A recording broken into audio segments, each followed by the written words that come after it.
కాళ్ళ క్రింద నలిగిన గాని మల్లె పరిమళం మారేన, మెలికలిన్ని తిరిగిన గాని బంగారపు వెల తరిగేనా.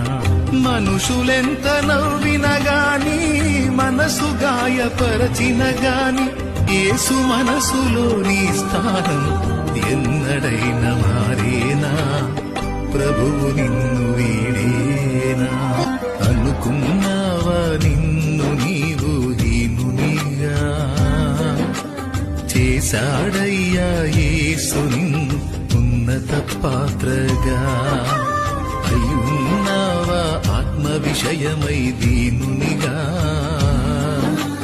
అందుకోసమే నచ్చావయ్య యేసుకు అంతగా. అనుకున్నావా నిన్ను నీవు హీనునిగా.